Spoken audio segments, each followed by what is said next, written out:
If my brother or sister has a problem, then it's also my problem. That's an axiom of compassion and empathy my Creator has been helping me understand for a very long time. A major lesson is the importance of knowing the sensitivities of other people so that I don't create a barrier to relationships by causing offense. It doesn't matter how pure my motives or how able I am to help.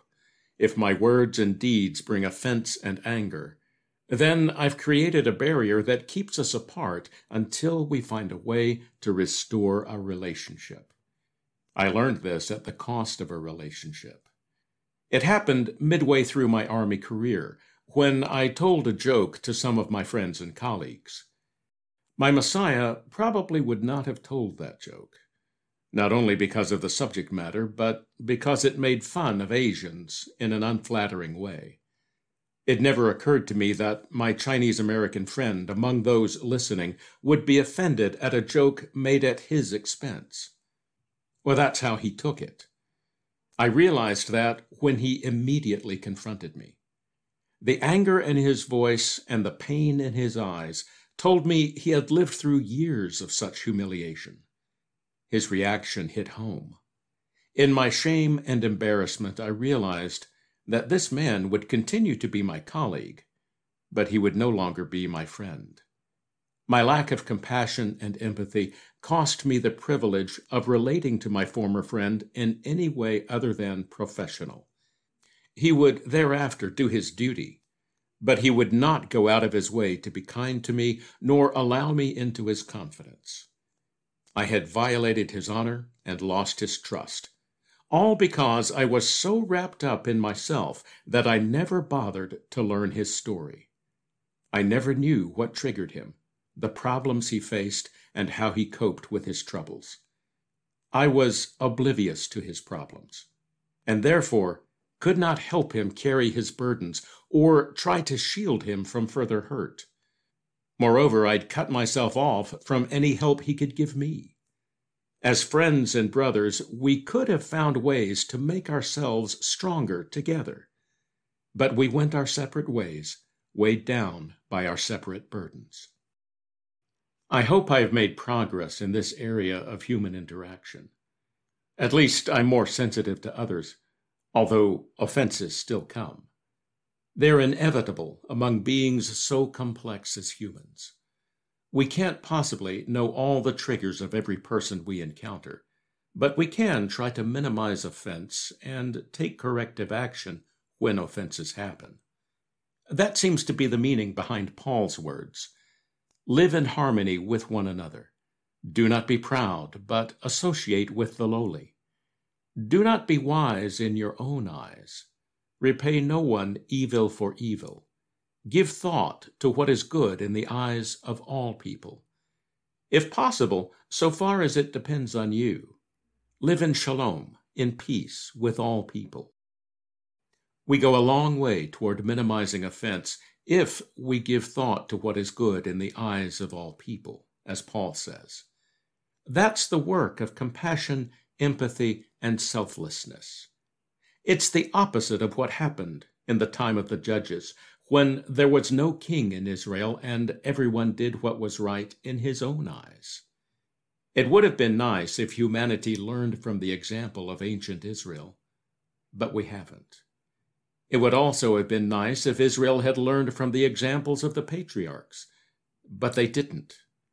Since the beginning, we've chosen individually and collectively to do what is right in our own eyes, rather than consider what might be right or wrong to our brothers and sisters. Part of the reason is immaturity. We simply haven't accumulated enough wisdom and discernment to realize the importance of living at peace with others, and how to do that. One might think we would acquire some of that wisdom and discernment with the experience of age. But there are still multitudes of adults who continue to live by the toddler's rule. What's mine is mine, and what's yours is mine. Well, this gets to the main reason we have such trouble living at peace with others. We don't want to. We'd much rather live in a world crafted to our preferences, where we are the center of all things. That's not possible, since there are billions of other humans on this planet who all have the same desire. None of us can be the center of all things, and none of us can have a world customized to our liking. But that doesn't stop us from trying to make such a reality happen.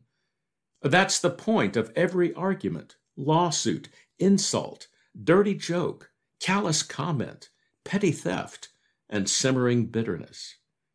Well, this is an aspect of humanity that has connected us through the ages. The same dynamics of our families are what we see operating in the families of the Bible, such as Jacob's. We have no problem understanding why his older sons couldn't even speak peacefully to their younger brother Joseph. It didn't matter that he had the skills and abilities to take leadership of the family, and therefore received special attention and favor from their father. All they saw was a snotty teenager who took every opportunity to parade his status in front of them. It's unclear whether Joseph intended to offend his brothers or was simply naive and insensitive to them. It really doesn't matter. He was young and needed correction. We see that in the way he shared his prophetic dreams with the family, dreams that foretold how his parents and brothers would all bow down to him. Jacob recognized the problem, according to the story. Then his father rebuked him and said to him, "What's this dream you dreamed? Will we really come, your mother and I, with your brothers, to bow down to the ground to you?"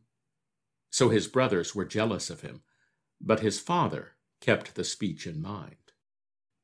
Let's read between the lines and consider what actually happened. Jacob was no fool. Decades of strife with his brother Esau and his father-in-law Laban had taught him a few things about human interaction. He was aware of the tensions between his older sons and his designated heir. The prophetic dreams were only one indication of Joseph's extraordinary abilities.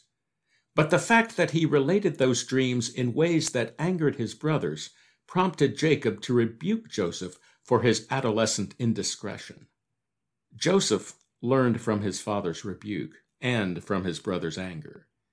He suffered grievous harm after that, being assaulted and nearly murdered by his brothers, and then allowed by them to be sold as a slave. In his new home in Egypt, he continued to suffer one outrage after another, both while serving as his master's steward and after being imprisoned through the false accusation of his master's wife. Yet he seemed to have taken these matters in stride, learning from them rather than letting them fester and transform him into a bitter, angry man. Perhaps he remembered his father's rebuke during those hard years as a slave, knowing that the injuries he suffered were partly his own fault. That's what made him a suitable companion for Pharaoh's butler and baker when they were thrown into prison. He was sensitive to their needs and trustworthy enough in their eyes to hear the dreams they had about their own fates. A man unseasoned by the suffering Joseph had endured might not have possessed the wisdom, discernment, and empathy to help his fellow prisoners. And a man still holding on to offense might have been bitter at seeing one of those prisoners promoted to freedom ahead of him. But that's the difference of Joseph, the teenaged dreamer, and Joseph, the humble man of God. He had learned the importance of seeing what's right in his brother's eyes, and it made him ready to help his brethren carry their burdens.